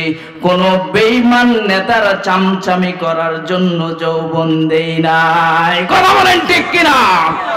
আমার বন্ধুগণ, এই যৌবনের পুঙ্খানু হিসাব নিবি। এই জন্য যুবক ভাইদেরকে পায়ে হাত ধরে বলে যাই, যৌবনটাকে গনিমত মনে করতে হবে। আমার মা বোনেরা আসছে, তোমাদেরকে বলে যাই, আমার মা বোনেরা, পর্দা করার জন্য আল্লাহ বলেছেন, এই যৌবন অবস্থায় পর্দা করার দরকার আছে না নাই? আমাদের এলাকায় একটু উল্টা দিকে চলে, দেখবেন যে যত ডেট এক্সপায়ার, মানে নানি, দাদি, চাচি, যেগুলো চলে না, এগুলো 4টা করে বোরকা পরে। কয়টা? আর যেটা তরুণ, তরুণী, এটার গায়ে জামাই নেই। বুঝেন নাই কথা? কথা কি ভুল বললাম? কথা কি ভুল বললাম? উল্টা দিকে গেছে না যায়নি? এরা নামে মুসলমান। কি মুসলমান? কিয়ামতের দিন আল্লাহ রাব্বুল আলামিন যখন বান্দাদের এইভাবে হিসাব নিতে থাকবে, আমার দয়ার নবী, মায়ের নবী দৌড়ে আসবেন। আমার ভাইরা, নবীজি উম্মতগুলোকে বেছে বেছে এরকম হাউজে কাউসারের পানি গ্লাসে করে পান করাবেন। আমার ভাইরা, যেই যুবকটা গ্লাসের পানি খাইতে পারবে, হাউজে কাউসারের পানি খাইতে পারবে, 50,000 বছর আর পিপাসা লাগবে না। আর যেই বান্দাটা এই পানিটা পান না করতে পারবে, তার কপালে বড়ই দুঃখ আছে। একবার পানি পান করাইতে করাইতে করাইতে করাইতে আমার নবী, তোমার নবী সবাইকে পানি পান করায়, সবাইকে পানি পান করায়, সবাই খাও, সবাই খাও। খাওয়াইতে খাওয়াইতে আল্লাহ তাআলা এরকম ব্যারিকেড দিয়ে দিবেন, শাটার দিয়ে দিবেন, বর্ডার ফেলিয়ে দিবেন। আল্লাহ তাআলা বলবেন, নবীজি আর খাওয়ানো যাবে না। কারণ হলো এরা ছিল আমার দুশমন, আমি নবীর দুশমন ছিল এরা। আমার ভাইরা, আল্লাহ তাআলা বলবেন, এরা আমি আল্লাহ তাআলার ইবাদত করতো না, সব সময় আমার নাফরমানি করতো। আমি আল্লাহ চক্ষু দিয়েছি, আমি রব্বুল আলামিন নাক দিয়েছিলাম, আমি আল্লাহ হাত দিয়েছি, পা দিয়েছি, কান দিয়েছি, সব দিয়েছি, এই সব কিছু আমি রব্বুল আলামিন দিয়েছি, তবুও এর নাশুকরি করেছে, শুকরিয়া আদায় করে নাই। আমি রহমানুর রহিম, আমি সত্তার আর জব্বার গফফার নামে রসুলা করে আজকে বান্দাকে মাফ করে দিতে পারি, দিয়ে দিলাম, কোনো সমস্যা নাই। তবে নবীজি যেই কুলাঙ্গার আপনার গীবত করেছে, যেই কুলাঙ্গার আপনার দাড়ি টুপি নিয়ে কথা বলেছে, তাকে তো আজকে আমি ফিরি ছাড়বো না। কথা কন না কেন? আমার আল্লাহ বলবেন, যেই কুলাঙ্গার দাড়ি নিয়ে কথা কইছো, যেই কুলাঙ্গার টুপি নিয়ে কথা বলছো, সুন্নতি লিবাস নিয়ে কথা বলেছো, হুজুর দেখলে চুলকানি আছে না নাই, এরকম লোকদেরকে কাল কিয়ামতের দিন আল্লাহ ধরে ফেলবে, আর ধরে বলবে এদেরকে আটকাও, জাহান্নামের দিকে নিয়ে যাও, এদের কোনো মুক্তি নাই। আমার ভাইরা, কারণ মুক্তি নাই। কারণ এই লোকগুলো মুসলমান ছিল, নামে মুসলমান, কিন্তু কামে ছিল না। কথা কান ঠিক কিনা? নামাজ পড়ে না, নাম রেখেছে কি আব্দুর রহমান। রোজা রাখে না, নাম রেখেছে আব্দুর রহিম। আছে না নাই? আমার ভাইরা, আমি এই জন্য এদের একটা ডিজিটাল নাম দিয়েছি, চ্যাট কাটা মুসলমান। কি মুসলমান? এরা শুধু খতনা করেছে। কি করেছে?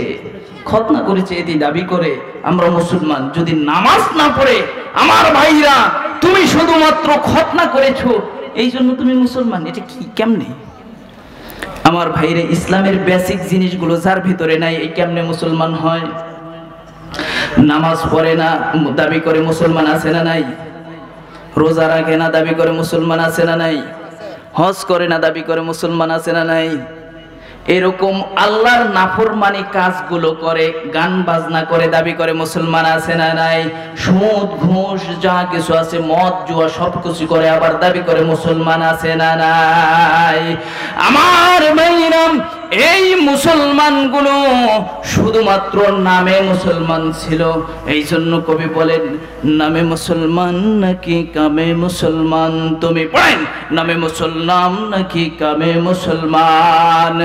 নামে কামে মিল না হলে, নামে কামে মিল না হলে বইবে যে তুফান।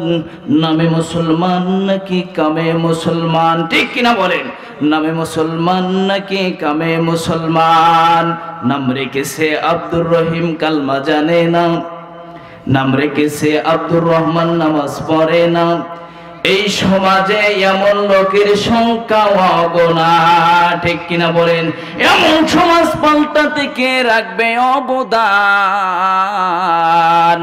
নামে মুসলমান নাকি কামে মুসলমান। তুমি নামে মুসলমান নাকি কামে মুসলমান? কথা বলেন ঠিক কিনা?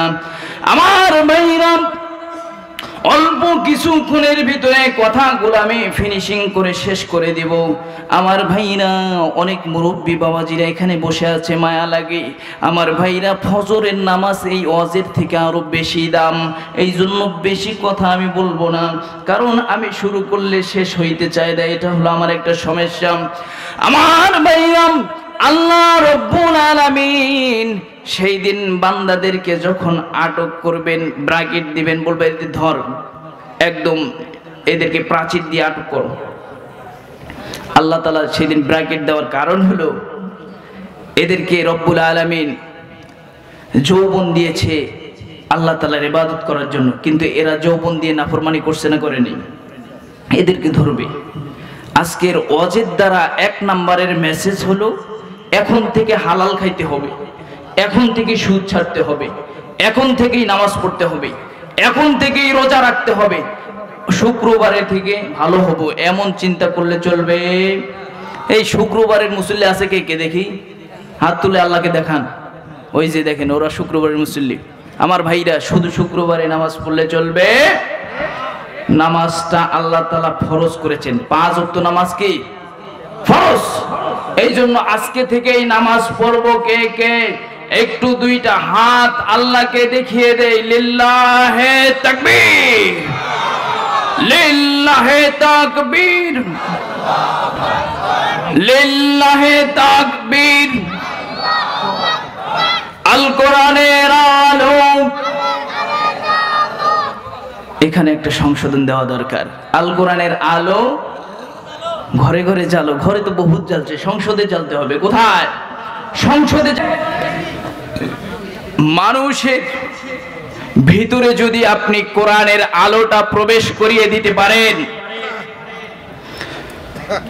গোটা 56,000 বর্গ মাইলের বাংলাদেশে টেকনাফ থেকে তেতুলিয়া, পুরা রূপসা থেকে পাথুরিয়া বসবাস করা প্রতিটি মানুষের হৃদয়ে হৃদয়ে যদি এই কোরআনের আলো প্রজ্বলিত করা যায়, গত জুলাইয়ে যে বিপ্লব ঘটেছে এরকম বিপ্লব আরো একবার ঘটে, যেই বিপ্লবের গণবিস্ফোরণে গোটা বাংলার জমিনে ইসলামের পতাকা উঠবে। কে কে রাজি আছো? তুমি হাত তুলে আল্লাহকে দেখায় দাও। লিল্লাহি তাকবীর, আল্লাহু আকবার, লিল্লাহি তাকবীর, আল্লাহু আকবার। আল কোরআনের আলো, আল কোরআনের আলো, লিল্লাহি তাকবীর, লিল্লাহি তাকবীর। থামেন আমার ভাইরা, ইসলামের পথেই, ইসলামের জন্য কথা বলতে হবে, ইসলামের পক্ষে আসতে হবে। প্রয়োজনে আমরা রক্ত দিতে রাজি, জীবন দিতে রাজি। বাংলাদেশে একজন আলেমকে তারা হত্যা করেছে, শহীদ করেছে, ফলে বাংলার প্রত্যন্ত জেলা থেকে হাজারো ছাইদি সাব্বির হয়েছে, যেই ছাইদিগুলো কোরআন বাস্তবায়নের জন্য, এই কোরআনকে তারা, কোরআনের আইন প্রতিষ্ঠার জন্য তারা জীবন দিতে রাজি, বিপ্লব করতে রাজি, প্রয়োজনে শহীদ হতেও রাজি। কথা বলেন ঠিক কিনা? রাজি আছেন আপনারা?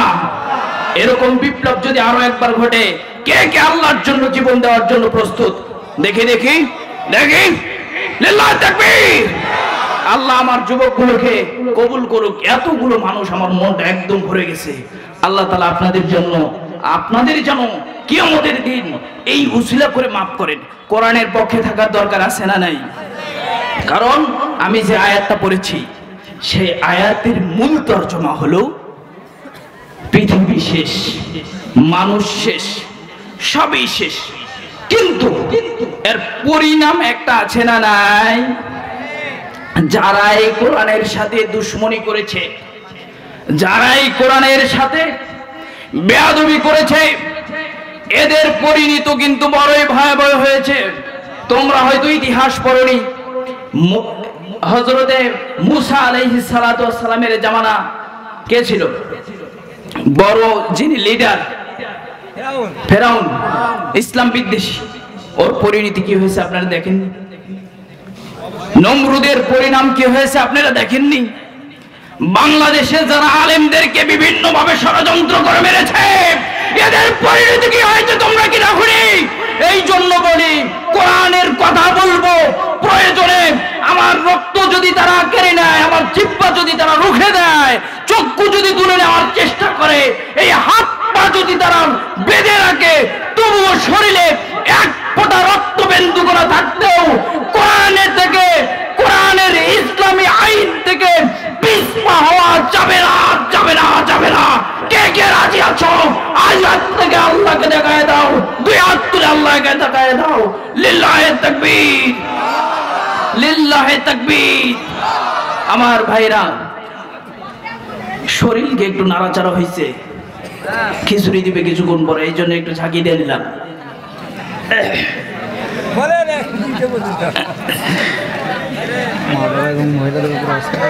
আমার ভাইরা,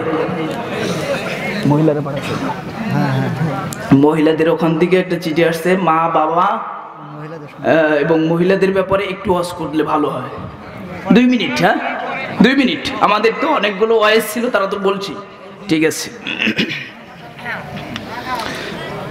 আমার ভাইরা, মহিলারা বর্তমান কোথায় বেশি যায় বলেন তো? বলেন, মিথ্যা কথা কয়, মাহফিলে যায় বেশি। কোথায়? এই যে মার্কেটে। চাচা ঠিক কথা বলছে। কোথায়? মহিলারা মার্কেটে বেশি যায়। এক যায় বাজারে, আরেক যায় মাজারে, এরা বেশি যায়। স্বামীর অনুগত্য করা প্রত্যেকটা মহিলার জন্য ফরজ। স্বামীর অর্ডার ছাড়া অনেকে বাজারে যায়, এরকম মহিলা আছে না নাই?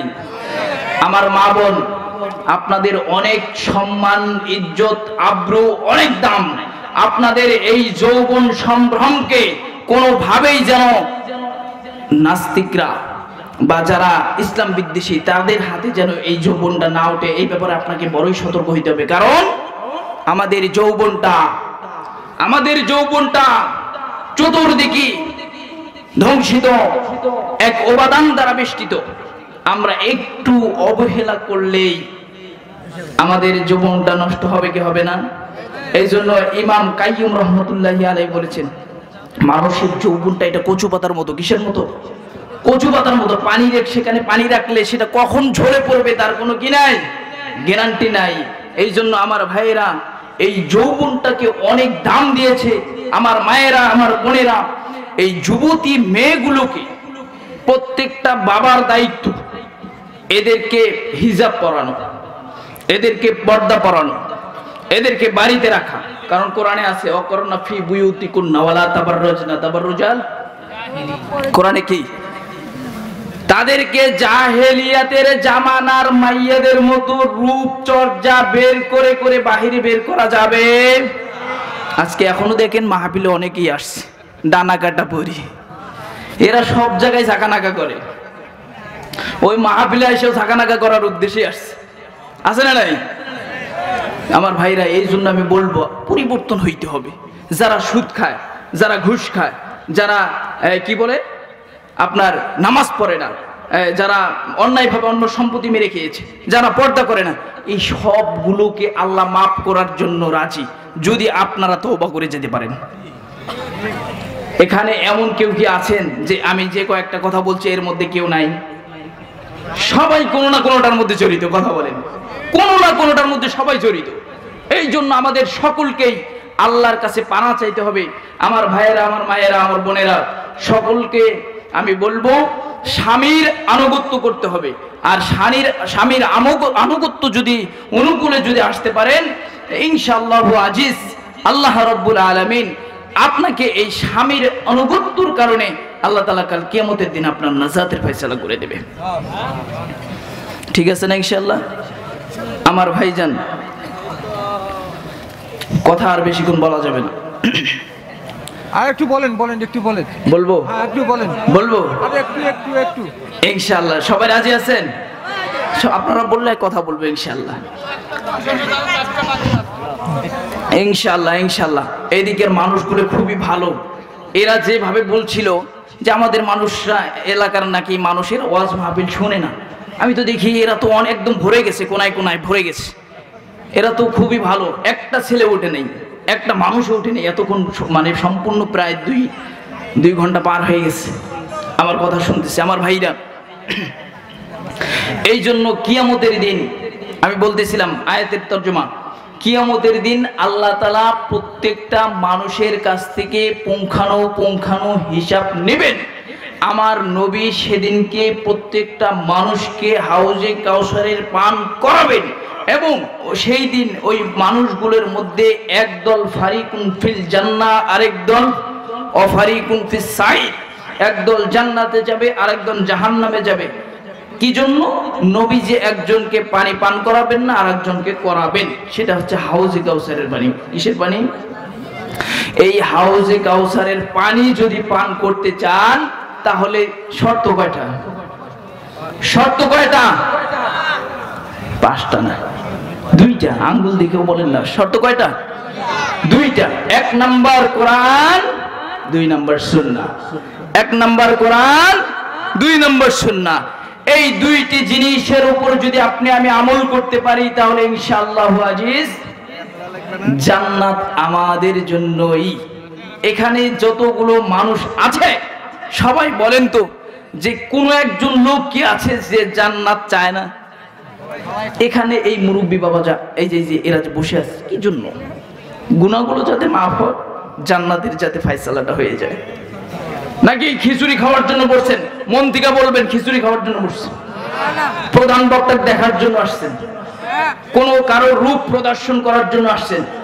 একটাই উদ্দেশ্য, ফেরেশতারা সব ভিডিও করতেছে যে এই বান্দাগুলো পাগলের মতো, ওয়াজগুলো চাতক পাখির মতো চেয়ে চেয়ে শুনতেছে, কারণ একটাই, তারা পরকালে নাজাত চায়। এই পরকালে নাজাত আর শান্তি মুক্তি মিলবে তখন যখন কোরআনের আইন পৃথিবীতে আসবে। কোন একদিন এদেশের আকাশে কালিমার পতাকা দুলবে, সেদিন সবাই খোদাই বিধান পে দুঃখ বেদনা ভুলবে, ঠিক কিনা বলেন? সেদিন আর হবে না হাহাকার, অন্যায় জুলুম অবিচার, থাকবে না কদাচার দুর্নীতি অনাচার, থাকবে না কদাচার দুর্নীতি অনাচার, সকলেই শান্তিতে থাকবে, সেদিন সবাই খোদাই বিধান পে দুঃখ বেদনা ভুলবে। একাকিনী রমণী নির্জন পথে যাবে, কোনজন কটু কথা কবে না, কোনদিন পথে ঘাটে সম্পদের মোহে খোনার রাহাজানি রবে না, সেই দিন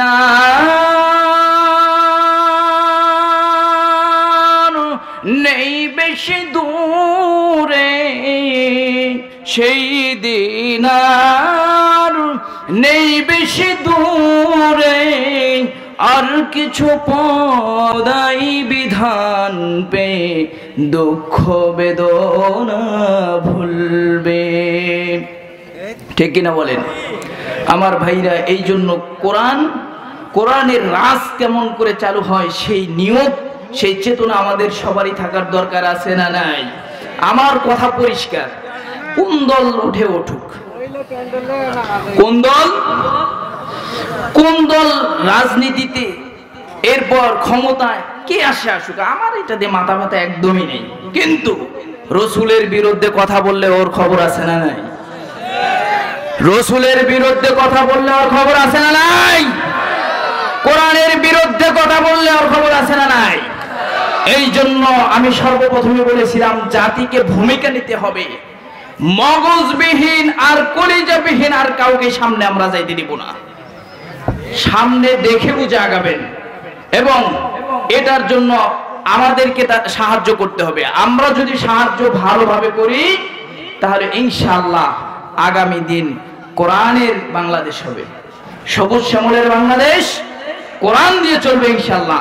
কোরআন দিয়ে বিচার হোক। বাংলাদেশে কোনো জেলায় ন্যায় বিচার নেই, যেটা সত্যি সেটা বললাম।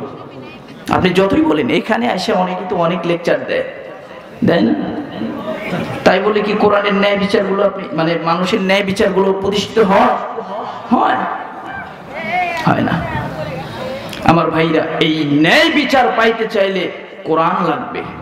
কোরআনের মধ্যে এ থেকে জেড পর্যন্ত সব আছে না নাই? ইনশাআল্লাহ আল্লাহ রাব্বুল আলামিন যেন আমাদেরকে এই কোরআনুল কারীম দিয়ে জীবন গঠন করার তৌফিক দান করেন। সকলে পড়েন আল্লাহুম্মা আমিন। এবং এই কোরআনের পথে যেন আমরা সকলেই অনড় থাকতে পারি, অটল থাকতে পারি, একদম নিরেট ভাবে এই কোরআনের জন্য যাতে আমরা কথাগুলো বলে যেতে পারি। কোরআনের পবিত্র কালামুল্লাহর যে হক কথাগুলো, প্রত্যেকটা কথাগুলো যেন আমরা পয়েন্টে পয়েন্টে গুছিয়ে গুছিয়ে মানুষের হৃদয়ে হৃদয়ে ঢুকাইতে পারি। ইনশাআল্লাহ পারবেন না?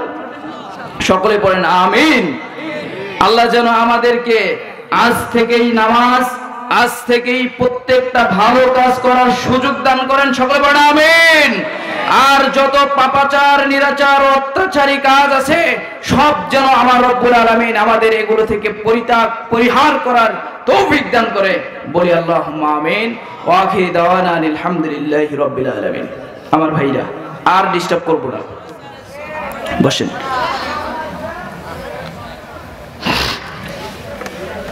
এই পর্যন্ত মোটামুটি 4 জন কথা বলেছে। কয়জন? আমি সহ বলেনি? আমরা কিন্তু অশেষ করে দিয়েছি, আপনাদেরকে আর কষ্ট দেওয়া যাবে না। প্রায় 12:30 বাজে। কয়টা? আপনারা বেশিক্ষণ থাকবেন না, কষ্ট হয়ে যাবে আমার ভাইরা। এই জন্য আপনাদেরকে একটু কষ্ট দিব, মন খারাপ করবেন। সত্যি কথা বলতে আমার মন থেকে একটা দোয়া চলে আসতেছে। আর সব থেকে বড় কথা হলো, আজকে আমার কেন যেন মনে হচ্ছে এই মাহফিল আল্লাহ কবুল করবে। এর আমি অনেকগুলো আলামত পাইছি। কারণ হলো, একটা মানুষ এখনো ওঠে নাই। রহমত না থাকলে এরকম হয়। রহমত না থাকলে, অনেক ভাই দাঁড়িয়ে দাঁড়িয়ে কথা শুনেছে, এদের কষ্ট আল্লাহ তাআলা কবুল করুক। সকলে বলেন আমিন। আমার ভাইরা, আজকের মাহফিলটা যেন প্রত্যেকটা মানুষের যেন কল্যাণকামী হয়, এটা অনুযায়ী সবাই ইবাদত আমল করে সবাই যেন আল্লাহমুখী হতে পারে। সকলে বলে আমিন। একটু কষ্ট করাবো আপনাদের, রাজি আছেন ইনশাআল্লাহ? আপনারা সবাই জানেন, এখানে অনেকেই বলেছে, চেয়ারম্যান অনেক কথা বলেছে। ও আরেকটা সংশোধন আপনাদের দিই, এটা অজের কোনো সাইড টাইড কিছু না, আমি এখানে আইসা যেটা দেখছি আর কি।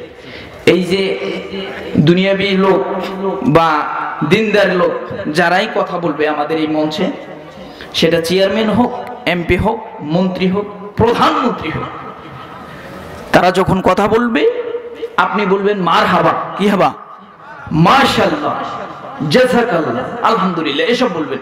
হাত তালি দেওয়া যাবে? এটা শয়তানের একটা কাজ, এটা করা যাবে না। ইনশাআল্লাহ আমরা এটা বাদ দিতে পারবো তো? ইনশাআল্লাহ বলেন। আমরা নেক্সট টাইম থেকে এসব আর করবো না। যাই হোক, আল্লাহ আমাদেরকে মাফ করুক। আমার ভাইরা, আপনারা জানেন এখানে একটা মাদ্রাসা ইতিপূর্বে ছিল। এটা কিন্তু শিচারপাড়া বাইতুন নূর জামে মসজিদ থেকে মাহফিলটা। কোন মাদ্রাসার নাম আছে? আছে? নাই। অথচ মাদ্রাসা সম্পর্কে আলোচনা আপনারা শুনছেন না শুনেন নাই? কোরআন সম্পর্কে আলোচনা শুনছেন না শুনেন নাই? মাদ্রাসার একজন টিন কেনা বাবদ 10,000 টাকা দিছে না দেয়নি? তার মানে এখানে একটা মাদ্রাসা ছিল। এটাকে আবারও গড়ার প্ল্যান রব্বুল আলামিন আল্লাহ পৃথিবীর মধ্যে সব থেকে বেশি ভালোবাসা দেয় নিঃস্বার্থভাবে। আল্লাহ যাদের আব্বা আম্মা বেঁচে আছে, যাদের মা বেঁচে আছে, আল্লাহ তাদের মা বাবাকে কবুল করে নাও রব্বুল আলামিন। আল্লাহ আমার আব্বাকে, আমার আম্মাকেও তুমি কবুল আর মঞ্জুর করে নাও রব্বুল আলামিন। আল্লাহ এখানে জানা যেই নিয়তে তোমার কাছে হাত উত্তোলন করেছে, আল্লাহ প্রত্যেকটা মনের, প্রত্যেকটা মানুষের নেক মাকসাদ গুলো পুরা করে দাও রব্বুল আলামিন। সর্বোপরি দরখাস্ত আল্লাহ, আল্লাহ আমরা সকলেই কবরপথের যাত্রী মাওলা। আল্লাহ যাই করি না কেন, আমরা এটা ঠিকই বিশ্বাস করি মৃত্যু আমাদেরকে ধরবেই। আল্লাহ একটা গুনাহ থাকা অবস্থায় কবরে ডাক দিয়েন না আল্লাহ রব্বুল আলামিন। যতগুলো মানুষ এখানে বসে আছে প্রত্যেকটা মানুষকে আল্লাহ আপনি নামাজি হিসাবে কবুল করে নেন আল্লাহ। যতগুলো মা বোন প্যান্ডেলের মধ্যে আছে সবগুলোকে পর্দানিশী মা বোন হওয়ার তৌফিক দান করেন রব্বুল আলামিন। অত্র শিচারপানাকে আপনি কবুল মঞ্জুর করেন আল্লাহ। সারা রাত মেহনত কইরাম আমার যেই যুবক ভাইগুলো আল্লাহ নিঃস্বার্থভাবে আল্লাহ খাটাখাটি করেছে, আল্লাহ এদেরকে আপনি মাফ করে দেন রব্বুল আলামিন।